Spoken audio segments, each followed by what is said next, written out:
that is coming as 4 crores every year. Full-heartedly help this festival, and already, as you know, last year, already we have different responsibilities, and thankful to all the staff, Pawar sir and Pawar sir, and then Sudan, and he announced it. Sir, thank you very much. 24वा पुणे आंतरराष्ट्रीय चित्रपट महोत्सव 15 जानेवारीपासून सुरू होतो आहे. तो 22 जानेवारीपर्यंत चालेल. दरवर्षीप्रमाणे जगातले उत्तम सिनेमे पुण्यात आणणं आणि दाखवणं याचा मागचा उद्देश मुख्य म्हणजे पुण्यामध्ये विद्यार्थ्यांची संख्या जेवढी संख्या आहे, जेवढे काही विद्यापीठं झालीत, यातल्या लोकांना जास्तीत जास्त जागतिक सिनेमांचा परिचय व्हावा हा हेतू आहे. त्यासाठी म्हणून गव्हर्नमेंट ऑफ महाराष्ट्र, दादासाहेब चित्रनगरी आणि आमचं फाउंडेशन हे मिळून होतं. सरकार दरवर्षी 4 कोटी रुपये आपल्याला ग्रँट देतं.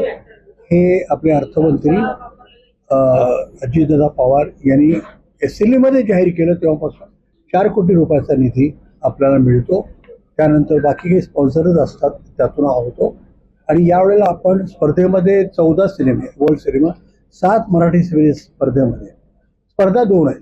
एक प्रभात अवॉर्ड आपल्या वर्ल्ड सिनेमाला असतो आणि एक अवॉर्ड आपल्याला संत तुकाराम अवॉर्ड मराठी सिनेमाला असतो. त्या 7 सिनेमाची उत्कृष्ट सिनेमा आपण निवडतो. आणि आज इथे ई स्क्वेअर, त्याच्यानंतर PVR आणि NFI या ठिकाणी हा फेस्टिवल होणार आहे. यामध्ये बरेचसे वर्कशॉप होत आहेत. त्या वर्कशॉपमध्ये सिनेमाबद्दल चिंतन व्यक्त केलं जातं. वेगळ्या गोष्टी, वेगळे प्रश्न याच्यामध्ये येतात. आणि आता मुख्य म्हणजे असं झालं की त्या वर्कशॉपला सुद्धा प्रचंड गर्दी असते, सिनेमालाही प्रचंड गर्दी असते. तर अशा पद्धतीने मला असं वाटतं 140 सिनेमे आपण यावेळेला दाखवणार आहोत. त्यामध्ये मराठी आहेत, त्यामध्ये भारतीय सिनेमे आहेत आणि जवळजवळ 103 देशातले सिनेमे आत्ता आहेत. जवळजवळ 110 सिनेमे जागतिक सिनेमे आहेत. एक पर्वणी आहे लोकांना बघायची. आणि त्यामुळे मला असं वाटतं की एक प्रकारे हा 7 दिवसाचा जो महोत्सव आहे त्यावेळेला पण तेवढाच गाजेल. कारण हे जवळजवळ इट्स अ यंग लोकांचा फेस्टिवल असं लोक म्हटलं जातात.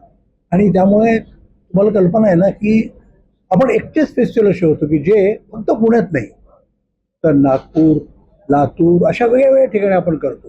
आणि याची नोंद कान फिल्म फेस्टिवलने घेतली. त्यांनी की भारताचं एकमेव फेस्टिवल आहे हे नुसतं पुण्यात नाही, तर ते इतर ठिकाणी महाराष्ट्रात पण होतं.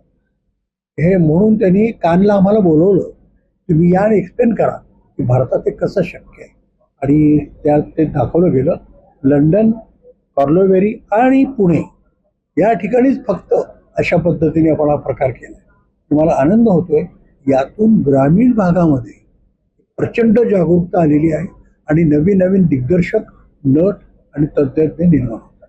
सेलिब्रेटिंग त्यानंतर यावर्षी खास वैशिष्ट्य म्हणजे गुरुदत्तांचं आहे. गुरुदत्त जी जन्मशताब्दी आहे. आणि विशेष असं आहे की गुरुदत्त हे प्रभातच्या परिसरातले आहेत, हे पुण्यातलेच आहेत. त्यांचं सगळं जवळचं आयुष्य पहिलं हे पुण्यातलं आहे. देवानंद आणि गुरुदत्त ती जोडी होती पुण्यामध्ये. त्यामुळं त्यांच्या आयुष्याचा आढावा, त्यांनी केलेल्या चित्रपटांचा आढावा या ठिकाणी होणार. दुसरे ऋत्विक घटक. ऋत्विक घटक हे फिल्म इन्स्टिट्यूटचे संचालक होते आणि 37 रेंजच्यापेक्षा वेगळ्या पद्धतीची सिनेमाची मांडणी केली. त्यामुळं जवळजवळ एक असा काळ गेला की ज्या वेळेला फक्त ऋतिकदांची जी विचारधारा होती त्याच्यावर सिनेमाला वेगळं वळण मिळालं. त्यामुळं आपण ऋतिकदांचं पण आता 100 वर्ष काढलं. ऋतिकदांचं ऐकलं वैशिष्ट्य तुम्हाला कदाचित कळेल. ऋतिकदांची एक स्क्रिप्ट आहे, ते म्हणजे मधुमती. अनेक लोकांना माहिती नाही की ही स्क्रिप्ट बिमल रॉयनी ऋतिकदांच्याकडून घेतली. आणखीन एक त्यांचा सिनेमा आहे, तो मुसाफिर नावाचा सिनेमा आहे, तो ऋषिकेश मुखर्जीने केला, तर दिलीप कुमारने काढला. आणखीन एक त्यांची पॉप्युलर फिल्म आहे, त्यांची गोष्ट असलेली बावरची नावाचा एक सिनेमा राजेश खन्नाचा आला होता. हे ऋत्विकदांचं सगळी स्क्रिप्ट याची मूळच्या कल्पना आहे. त्यानंतर अण्णासाहेब म्हणजे व्ही शांताराम यांची 125वी जन्मशताब्दी आहे, 125 वर्ष. त्यामुळे त्याचा आपण आढावा करत केवढा मोठा माणूस आणि केवढे सामाजिक चित्रपट कुंकू, शेजारी, अमर भोपाळीसारखा सिनेमा आणि त्यानंतर अगदी पिंजरासारखा उत्तम अनेक दिवस चालणारा, अनेक आठवडे चालणारा सिनेमा केला. याशिवाय 2 अंके 12 हा सिनेमा असा होता की जो बर्लिनला उत्कृष्ट सिनेमाचे अवॉर्ड घेऊन गेला.